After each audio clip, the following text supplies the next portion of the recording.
For a long time, newspapers, magazines, and other traditional media seemed like an industry that would never fade.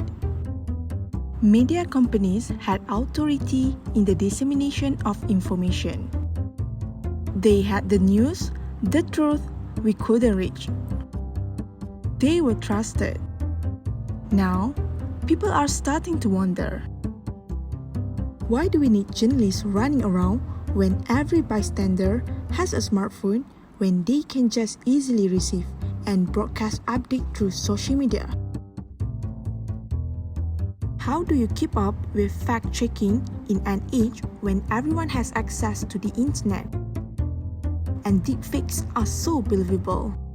You may have not realized it, but some of the stories you have read may have been produced by robots.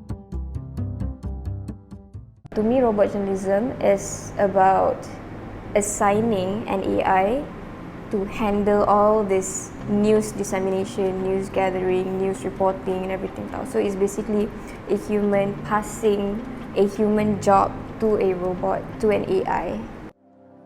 In this new era, robot journalism is well known in the media industry.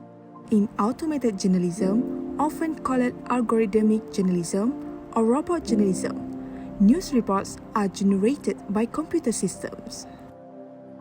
Using artificial intelligence, or known as AI technology, stories are created automatically by computers as opposed to by human reporters.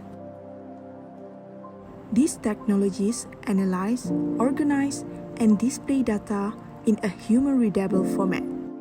Masa mula-mula COVID-19 detect, there was one medical doctor and he has a company. They were able to detect that there was an increase of macam sesama. They were the first actually bagi dia punya alarm tu, alert tu, that there's something is happening in Wuhan dan banyak orang sakit dan sebagainya.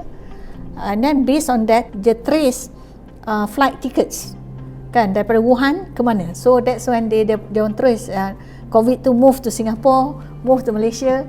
Based on the news article online too, they were able to extract that data and able to give us a very important information. In Malaysia, the usage of robot journalism is slowly developing in the media industry.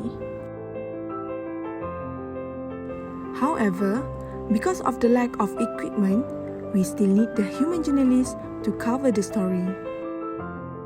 Kalau dari segi penggunaannya dekat Malaysia ni, saya rasa tidak terlalu meluas. Tapi saya dapat lihat yang penggunaan robot dalam bidang kewartawanan ni sudah mula untuk digunakan di Malaysia ni. Cumanya orang akan cakap, bila dah ada robot, adakah kita perlukan wartawan? Adakah kita perlukan editor? Kalau robot boleh buat semua benda tu. Jawapan untuk saya personally, kita masih perlukan tenaga manusia sebab kita nak serve the news, kita nak tulis news untuk manusia baca. Betul tak? So we need human touch. Buat satu piece ataupun hasil tulisan yang bila orang baca orang faham. Even though the usage of robot journalism has not quite expanded like other countries, Malaysia also has used robot journalism in terms of gathering data, especially for COVID-19 cases. Di Malaysia kini memang kita dah pakai robot journalism. Kalau you tengok kesedaran COVID-19 Malaysia kini tu, BM or English, tu robot yang tulis. Tapi dia bukannya kita suruh dia buat, dia pandai buat macam, okay Google, write this story. Tak boleh macam tu. Maksudnya dia ada step-step, boleh set up, dia akan feed the information, dia akan write the story. Robot ni mungkin membantu dalam nak proses big data ni, kita tak boleh buat secara individu ataupun berkumpulan makan masa yang sangat lama. Contohnya kalau kata ada nak proses data yang sangat banyak lah, 1 juta melibatkan 1 juta pengguna, nak kumpul data tu sangat susah. Ada teknologi yang kita boleh dapatkan data tu untuk dia memudahkan kerja kita. Tapi dia collect data sajalah, jadi kita akan dengan proses. We can see that robot journalism has been widely used all over the world in order to help other journalists to gain data for news and even can produce the story itself after gaining the information and data provided. However, does the rise of robot journalism have an impact towards journalism students too? Yes, definitely. Because I have to be very blunt and very frank, we are expected to work as quick as a robot, especially now when we're all going for digital. I'm going to give you a very real comparison. Let's say if I were to go for breaking news, I'm asked to write a very quick story in 5 minutes. Send to the online will straight away publish because you want your link to be the first to be distributed to all, you know. This is the speed that the journalist students need to be equipped before they go for industry.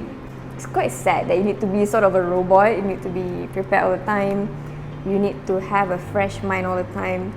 That is something that a quality of a robot that we are expected to have, because you're going to be racing against time, you're going to be racing against other competitors. With the usage of robot journalism, the workload of journalists can be lighter. There are also consequences in using robot journalism, especially towards journalism students. Terlalu bergantung dengan kemudahan yang ada seperti Google Translate ke Quillbot ke apa-apa je apps yang contoh you nak pendekkan you punya karangan ke you nak cari point ke apa. During internship, benda tu akan menyusahkan you tau. Sebab during internship, majikan ataupun your editor, your boss akan tengok your skills. Okay, dia takkan tanya dulu news writing you dapat A ke, belajar transcribe. Itu akan praktis korang tulis laju. Sebab bila dah intern, dah tak ada duration untuk submit story sehari 2 hari, tak ada. Okay, you habis event pukul 4, by pukul 5 you dah kena hantar ke editor. For me, jangan terlalu bergantung dengan teknologi. Bagus teknologi ada, tapi gunakan sebaiknya untuk memudahkan dan menjimatkan masa saja, tapi jangan salah guna. Living in this new era when robot journalism started to be introduced to the world, especially the journalism students that need to be equipped with talents in managing time to get the right sense of news. We need to remember that it does not mean with the help of robot journalism, the student do not have to learn about the journalism element. According to a journalism student from the Universiti of Muhammadiyah Malang, Egista Komunika Agrantika, during the discussion on the future of modern reporting from the eyes of a journalism student held by the 45th Journalism Colloquium. It is crucial for the student to learn about the journalism elements instead of depending too much on the robot, as they only focus on processing the data into news instead of having any human touch in the news itself, as they do not have feelings. With that being said, it is important for journalism students to be equipped with the knowledge that they had before they go into the media industry. In the end, journalism students cannot rely too much on technology, as journalists are still needed in the field to create and gather news for the newsroom, where robots are still incapable of doing or conduct critical interviews for the public interest. This is where the human touch is important and is irreplaceable.